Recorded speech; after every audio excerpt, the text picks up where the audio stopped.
E aí, Cleitinho, seja bem-vindo.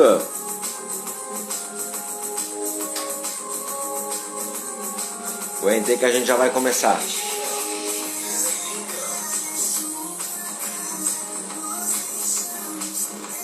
Rodrigão, hoje a minha live tá concorrendo com a do Pablo Marçal. Ele vai se dar mal, né?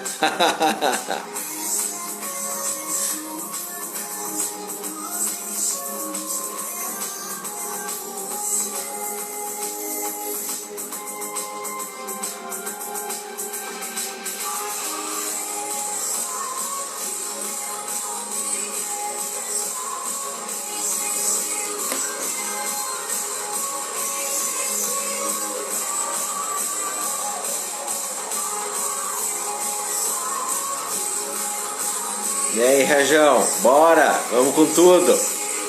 Tava comentando antes de entrar que a minha live hoje tá concorrendo com a do Pablo Marçal. Ele vai se dar mal hoje, né?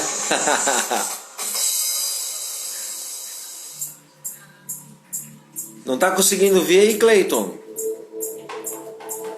Aqui tá legal. Tenta sair e entrar de novo.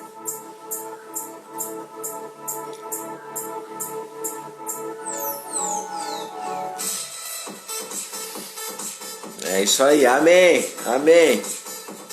Pessoal que se cuide.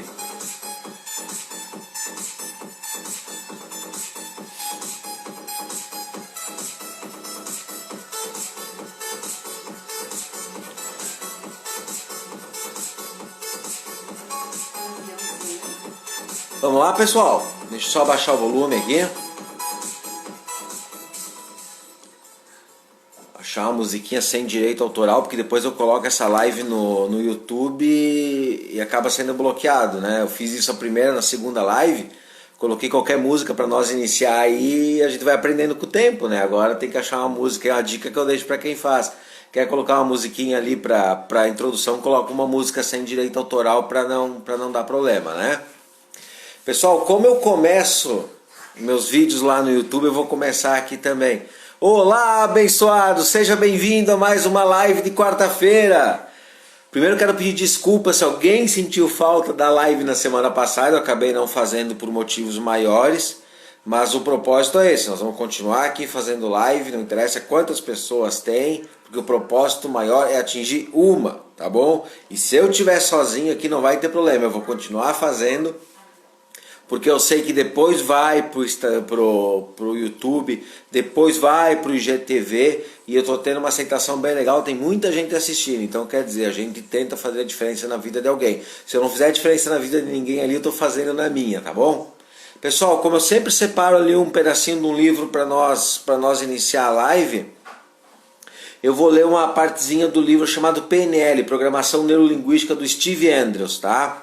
Eu já passei alguns pontos aqui, mas é um livro que eu li, até estou lendo outro agora, mas esse aqui tem umas partes bem legais, umas sacadas bem bacanas, tá? Vamos lá então. Se sacrifício para você significa às vezes fazer coisas que são difíceis ou que se sente inseguro de fazer, isso muitas vezes é necessário para se ter sucesso em qualquer coisa que seja. Entretanto, se você pensa que tem que ignorar e negar grande parte dos seus valores para ter sucesso, é melhor reconsiderar esta ideia. Algumas pessoas sacrificam seus casamentos, sacrificam seus relacionamentos com os filhos ou a saúde física em nome do sucesso.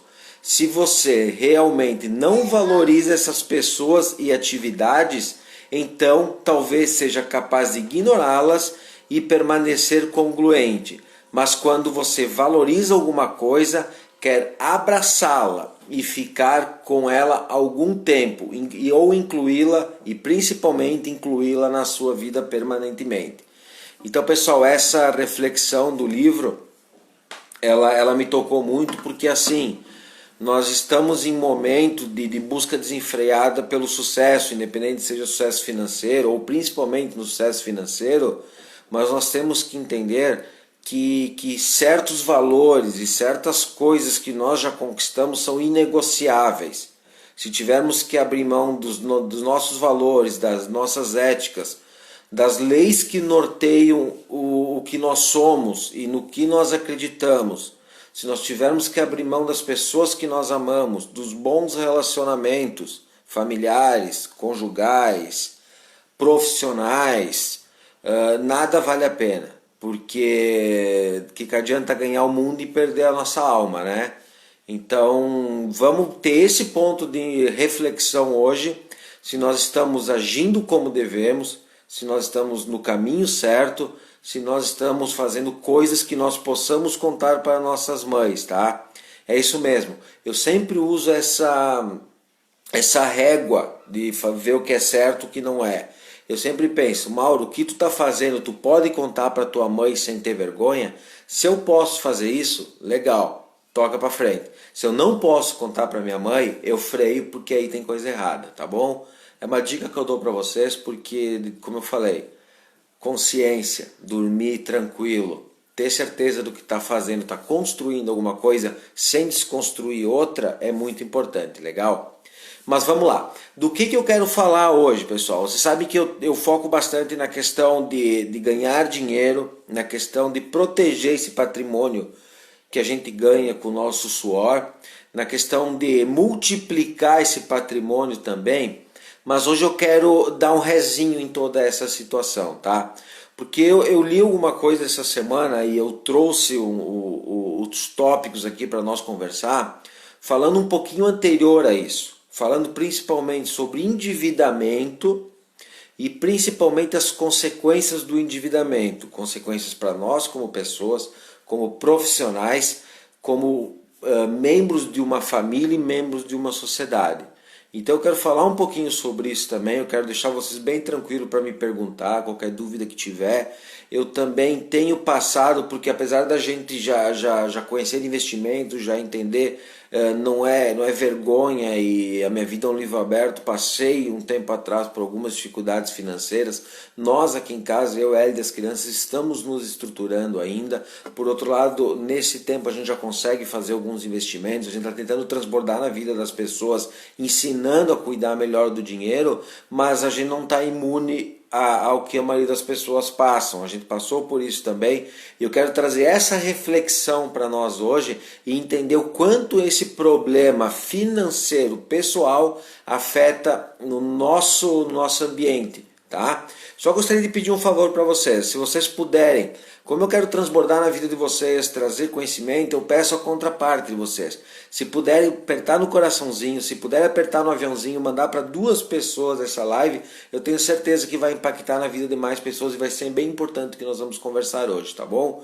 No finalzinho eu recebi umas perguntas, eu também vou responder as perguntas. Deixa eu só tomar um cafezinho aqui que eu fui prestigiado pela minha esposa e vamos aproveitar, né?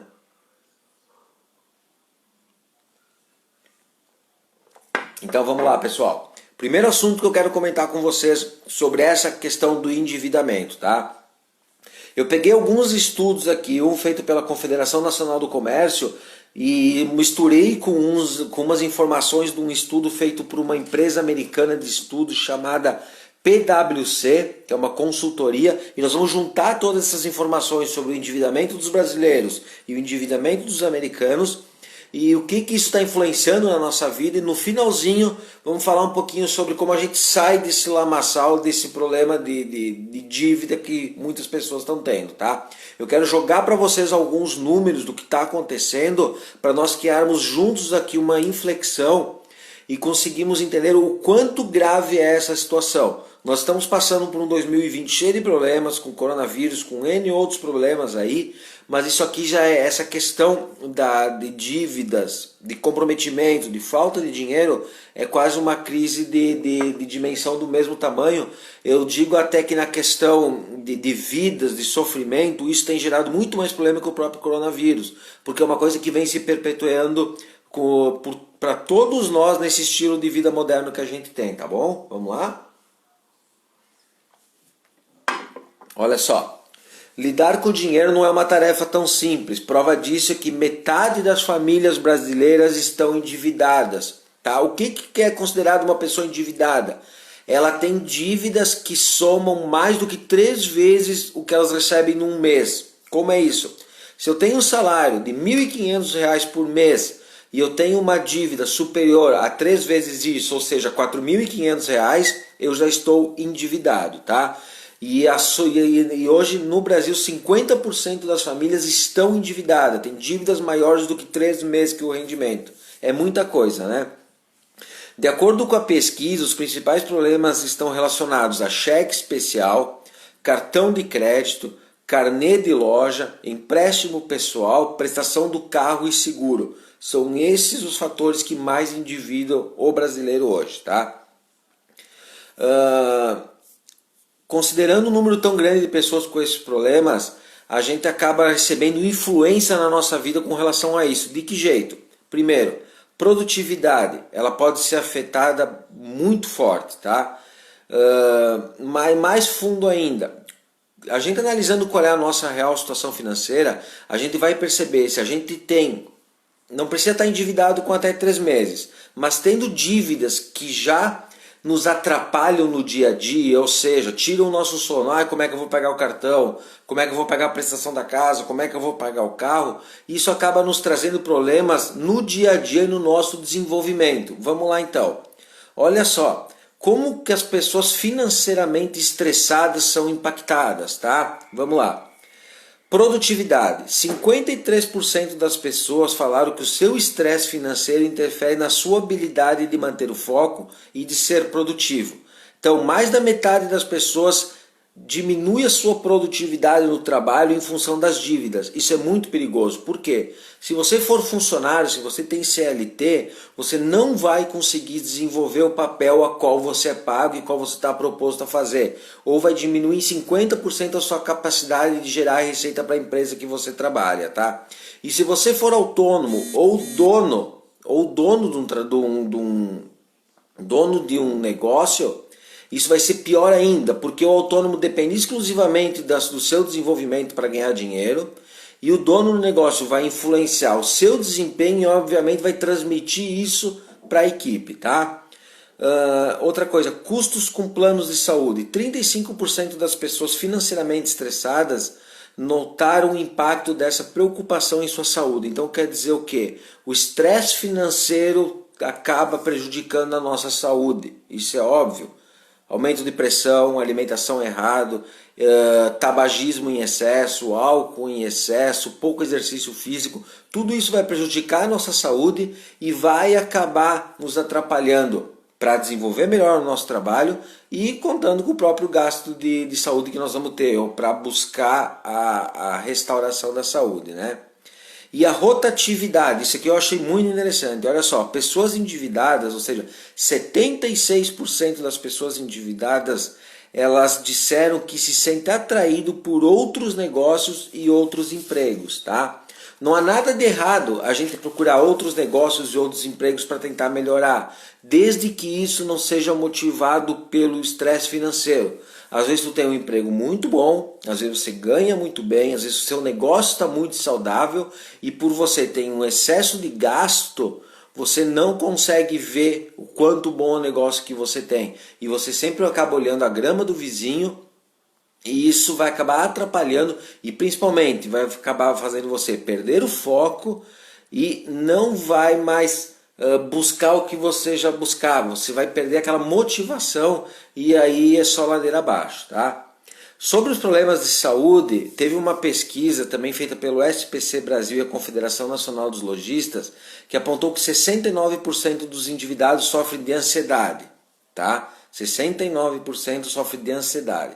65% sofrem de insegurança.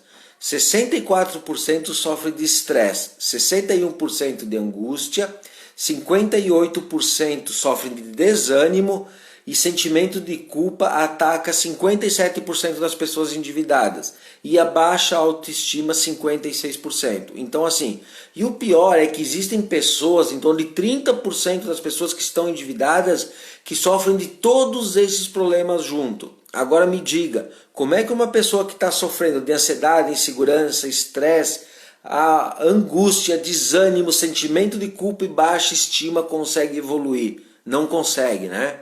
Então olha a gravidade dessa situação, olha a gravidade do que está acontecendo, olha a crise de... Isso é uma epidemia. Se nós temos aí praticamente 65% das pessoas endividadas e elas estão sofrendo disso tudo, imagina o quanto isso não impacta na nossa sociedade e no desempenho dessa sociedade, né?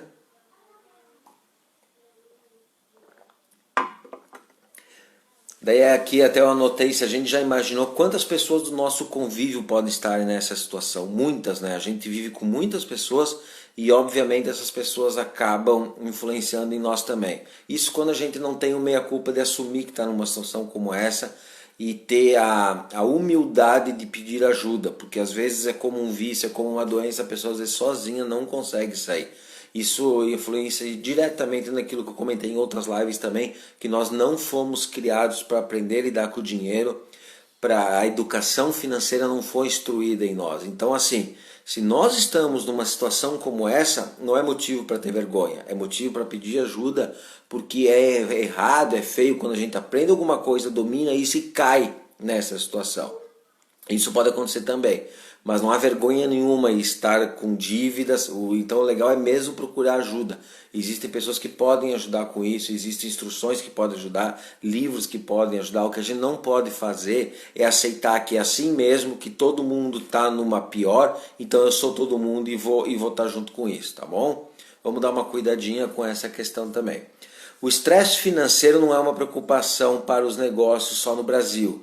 A questão está no radar de 90% das grandes companhias globais, segundo um estudo de 2015 conduzido pelo Bank of America, nos Estados Unidos. Tá? As empresas começaram a entender as consequências dos problemas financeiros dos colaboradores, que foi tudo aquilo que nós falamos, que era de produtividade, ansiedade, doença, estresse, fumo, álcool, todas essas situações em função da ansiedade que se criou com pessoas endividadas. E aí nos Estados Unidos começou-se um movimento para tentar amenizar isso. E esse estudo foi feito mais forte e descobriu-se que no mínimo 48% das pessoas estressadas financeiramente se distraem no trabalho. Olha que detalhe, 50% das pessoas gastam de 3 horas ou mais no trabalho por semana para tentar resolver problemas financeiros. Imagina o quanto isso impacta também no nosso desenvolvimento. E 16% das pessoas faltam ao trabalho ocasionalmente em função desses problemas. Então pensa como isso atrapalha e como isso influencia. Então eu estou passando dados para vocês, e são muitos dados para nós entender o tamanho do problema que é gerado com relação a isso. E o que eu quero trazer para vocês hoje é que nós todos despertem em nós. Quem está passando por isso e às vezes não quer admitir, porque é difícil admitir, é difícil fazer a continha, é difícil colocar tudo na ponta do lápis para ver realmente o tamanho do buraco que a gente está. Então esse talvez seja o momento de fazer isso. Tá? Eu quero despertar em você que está com essa situação. Não é como eu falei, não é motivo nenhum de vergonha, é motivo de fazer alguma coisa diferente para sair disso. Tá? E mais o que tem de informação aqui, ó. Daí o que as grandes empresas fizeram? Como elas identificaram esses sinais de estresse financeiro e começaram a fazer alguma coisa para que mude. Eu quero que essa parte te toque para que você entenda e de repente você traga alguma dessas coisas que foram feitas por algumas empresas americanas possam ser incluídas no teu dia a dia, na forma de tu pensar e na forma de tu fazer um checklist financeiro e descobrir onde é que está o gargalo e o que está tirando o teu sono, tá? Eles descobriram aqui, até comentou que uma coisa que se descobre fácil é pedidos frequentes de aumento de salário e tal, mas a gente sabe que a pessoa que não tem controle financeiro, ela pode de um mês para o outro começar a ganhar o dobro, que o problema não é o dinheiro, não é o quanto ganha, porque ela vai se enfuleirar mais ainda, como dizia minha mãe, né? É a questão de saber como gastar e saber investir, aquela questão de se pagar primeiro. Eu quero falar um pouquinho sobre isso. Na questão da dívida também, é importante a gente ter esse pagar a dívida primeiro, tá bom? Vamos lá então, mas é possível medir a saúde? Então vamos lá. O que algumas empresas fizeram aqui? Ó? Todos nós temos uma boa percepção da nossa realidade financeira. O principal problema é que normalmente não queremos encarar a realidade. É o que eu falei agora. O ideal é entender o momento que nós estamos e ter em mente que, independente do que se apresenta hoje, podemos tornar a nossa realidade em um passado distante e fazer isso a partir de hoje e fazer diferente, tá? Vamos lá. Treinamento e conhecimento são as chaves da organização financeira. Ah, como treinamento? Gente, todo mês, quem é assalariado recebe todo mês, tem gente que recebe toda semana, quem é proprietário da empresa faz a sua retirada lá, mas existe uma periodicidade da forma que a gente recebe o nosso dinheiro. Então assim, se nesse mês eu recebi o meu salário, eu recebi o meu provento, eu recebi o meu prolabore, e eu não fiz um uso adequado dele, como é que eu descubro se eu fiz um uso adequado ou não? É só ver como é que está a sua real situação financeira e se sobrou dinheiro ou se sobrou mesmo no final do dinheiro. Então o que eu falo? Nesse mês eu fiz as coisas e descobri que eu não fiz um bom uso. O legal de tudo isso é o quê? É que eu tenho uma nova oportunidade no mês que vem de fazer uma coisinha diferente e ver se essa coisa diferente que eu fiz, essa forma diferente que eu conduzi o meu recurso financeiro, se provou mais eficaz do que eu vinha fazendo antes. Ah, se provou mais eficaz?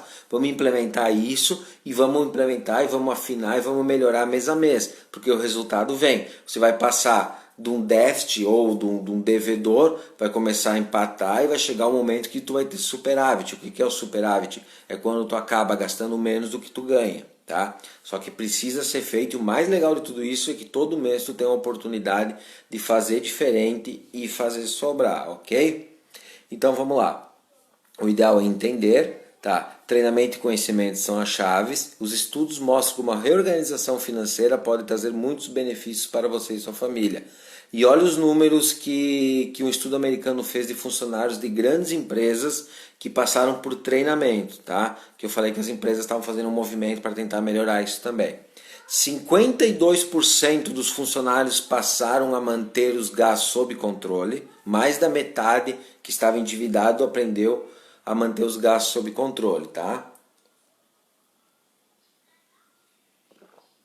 43% passaram a se preparar para a aposentadoria. Então, ponto 1, mantenha os gastos sob controle. Ah, tá com os gastos sob controle, comece a sobrar, tá? Então, 43% já tiveram, já 52% dos gastos sob controle e 43% já começaram a se preparar para a aposentadoria. E 41% conseguiram pagar as suas dívidas. Gente, é muita coisa. Muita coisa. Não ganhando mais, não trabalhando mais, simplesmente se organizando. Então assim, ó, o que acontece? O que eu quero passar para vocês hoje? Eu falei em uma outra live sobre ter dinheiro para investir e eu passei para vocês aquela dica de pagar-se primeiro. Só vou recapitular. O que eu falei? Que você tem que definir um percentual do seu salário líquido que você vai investir, que você vai deixar lá aplicado para você usufruir no futuro. E independente desse percentual, é a primeira coisa que você vai tirar do seu salário. Eu faço isso. Eu recebo o meu salário, eu já tenho separado, eu separo 16%, e antes de pagar qualquer conta, esses 16% vão para investimento. Tá? Eu já tinha falado sobre isso. Mas eu quero fazer um retrocesso a isso. Nós podemos fazer a mesma coisa para pagar nossas contas. Se você está aí cheio de conta e não está conseguindo sair do buraco, faça isso. Pegue um percentual do seu salário e na primeira coisa pague. Pague conta A, conta B, conta C. E depois viva com o resto, que vai dar certo. As pessoas normalmente que dão dicas sobre pagar conta sempre falam para você começar a pagar a conta que tem mais juro, que o juro é mais alto. E tem toda a lógica nisso. Mas hoje eu vou dar uma dica diferente para você. Pague primeiro a menor conta. A conta que tem o menor valor financeiro a ser desprendido. Por quê? Independente se ela tem mais ou menos juro. Por quê? Porque se você conseguir pagar essa conta no primeiro, no segundo ou no terceiro mês, ou seja, num curto espaço de tempo, a partir do momento que você se propôs a fazer isso, você vai ter a sensação de vitória logo, do que pagar uma conta que talvez o juros seja maior e você demore 1 ano e 2 para pagar. Então faça esse desafio, se presenteie pagando a primeira conta e pagando num período curto de tempo, que você vai se animar, você vai se organizar, você vai ter foco e você vai fazer isso. Então assim, ó, o que hoje eu quero deixar de desafio para você que está passando por essa situação é essa. Comece agora, a partir do próximo salário. Outra, vou falar o que todo mundo fala, negocie as suas contas, as suas dívidas para tentar diminuir o valor, para tentar parcelar um juro menor e comece não pela que paga mais, a que cobra mais juro, comece pela menor, que no primeiro, segundo ou no terceiro mês você já vai ter se livrado dessa conta que parecia um monstro e você já vai ter o sentimento de vitória. Depois é só partir para as outras, foco e fé. Eu tenho certeza que fazendo isso em pouco tempo você já vai ter o superávit e logo você vai estar investindo no seu futuro. E você, daqui 10, 15, 20 anos, vai agradecer o esforço que você fez hoje, tá bom? Legal? Essa é mais ou menos o que eu passar para vocês. Eu deixei uma caixinha, deixa eu tomar uma aguinha aqui.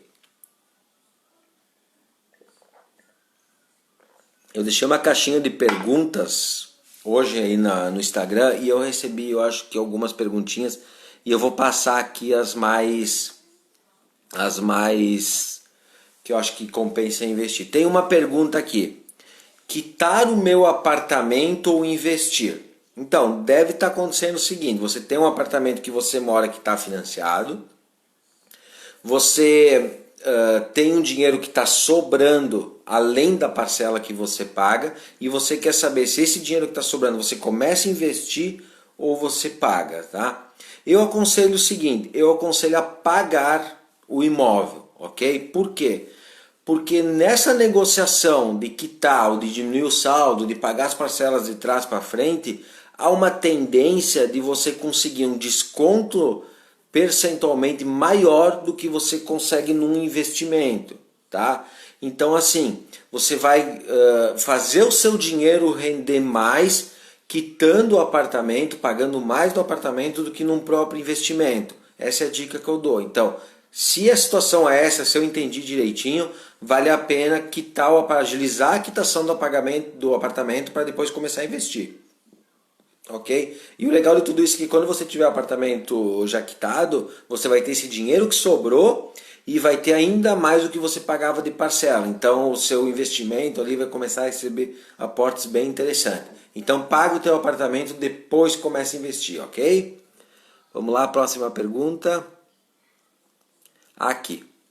Tenho dinheiro na poupança e não está rendendo nada. Aonde eu posso investir? Pessoal, infelizmente ou felizmente, não fiquem brabo comigo, a poupança não está rendendo mais nada, tá? Isso é porque a poupança está atrelada à taxa Selic. A taxa Selic trabalhava lá com 2 dígitos, 14%, 15%, e hoje ela está a menos de 2,5%. E ela vai cair mais ainda. E como a poupança é 70% da taxa Selic, então assim, ela realmente não está rendendo nada. Hoje a poupança ela não rende nem metade da inflação. Então quem está com o dinheiro na poupança está realmente perdendo. Só não está rendendo nada como também está perdendo, tá? Gente, poupança não é investimento, tá? A poupança, infelizmente, hoje é perda de dinheiro. Olha só, então, ok, se está com vontade de tirar dinheiro na poupança, já é o primeiro passo, um passo bem importante para começar a realmente fazer o nosso dinheirinho ser servo nosso, né? Agora, a pergunta onde investir é um pouco relativa. Primeira coisa que tu tem que identificar é o teu perfil de investidor e o quanto de risco tu aceita. Porque, de posse dessas informações, tu vai saber que tipo de investimento tu faz. Se tu vai fazer um investimento em renda fixa, se tu vai para um investimento na bolsa de valores, em ações, em fundos imobiliários. Então tudo isso vai ser definido através do teu perfil de investidor. Se tu ainda não sabe qual é o teu perfil de investidor, no meu canal lá no YouTube tem uma série de 3 ou 4 vídeos que falam sobre cada perfil de investidor e tem um testezinho lá que você pode saber que tipo de investidor você é. Quando você descobrir isso, aí sim nós podemos conversar de novo e eu posso lhe dar umas dicas. Ah, Mauro, meu perfil de investidor é para investir nisso. Daí nós podemos conversar sobre isso e eu falar, então vai para esse produto ou para esse produto, ok? Vamos ver se tem responder mais uma perguntinha aqui. Aqui, ó, essa é bem legal. O pessoal está acompanhando aí as ações. Vi que a VEG3 subiu mais de 13% hoje. O que foi isso? Pessoal, eu já fiz um vídeo também lá no meu canal falando sobre por que eu invisto na VEG, tá? Hoje a VEG é uma empresa catarinense que está em vários países, é uma empresa fora de série, na minha opinião.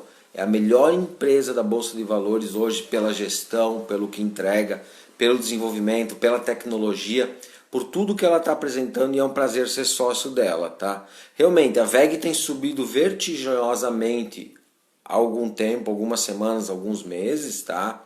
A ação ali um tempinho atrás, a última aporte que eu fiz, acho que ela estava R$41, hoje ela fechou a 68, tá? E assim, ó, o que aconteceu com a VEG? A VEG já tem um histórico muito bom, o pessoal gosta muito da VEG, e ela hoje, eu acho que na virada da noite agora, a VEG acabou apresentando os resultados do último trimestre dela, ou seja, como uma empresa listada na bolsa, ela tem a obrigação de, quando fecha o trimestre, apresentar os resultados. E a VEG veio com um lucro líquido 35% maior do que o anterior. Então nós já tínhamos uma empresa que era queridinha da bolsa pelo que entrega, com um desenvolvimento absurdo, uma empresa muito para frente, que lida com tecnologia, que está desenvolvendo junto com países árabes máquinas para tirar o sal, dessalinizar a água do mar. Então ela já é muito bem vista. Quando uma empresa como essa, já muito bem vista, vem e apresenta num momento tão conturbado da economia um resultado 35% melhor do que o resultado anterior, é óbvio que o mercado vai precificar isso. De que forma? Trazendo mais sócios. Então a força compradora é muito mais forte que a força vendedora, e obviamente isso faz com que o papel suba, tá? Ah, vai continuar subindo? A gente não sabe, ninguém sabe, mas ela tem apresentado, e o preço que está na ação está demonstrando, na minha opinião, na minha humilde opinião, a qualidade da empresa que a gente tem na mão, ok? Então por isso, esse movimento de 13% até é um pouco absurdo. Talvez amanhã ele corrija, quem comprou e ganhou bastante hoje, comece a vender um pouquinho para colocar esse lucro no bolso. Mas a VEG, se for olhar o gráfico ali, ela está apresentando um desenvolvimento absurdo, e assim, eu não estou achando que o pessoal está exagerando. Eu acho que a empresa está valendo o que está sendo vendida, e eu creio que ela vai continuar nessa escalada, porque a empresa é muito sólida. Quem estudar um pouquinho da VEG, quem conhecer os indicadores da VEG, vai ver que a empresa é fenomenal, é um orgulho do Brasil, tá bom? Vamos ver se tem mais alguma perguntinha aqui? Vamos lá então. Não tenho mais perguntas, eram essas perguntas. Pessoal, eu quero agradecer a presença de todos e todas. Eu vou colocar essa live depois no IGTV e também lá no YouTube, tá? Quem quiser compartilhar, quem quiser mandar para alguém, quem aprendeu alguma coisa aqui que está feliz, eu quero agradecer a presença de todos. É como eu falei, não importa se tem uma pessoa ou 1000 pessoas. Eu me propus fazer essas lives na quarta-feira que vem estaremos aqui de novo. Quiser sugerir assunto, me manda um direct aí que eu vou ter prazer em atender todo mundo e trazer qualquer assunto, tá bom? Um abraço a todos, fiquem com Deus e até quarta que vem.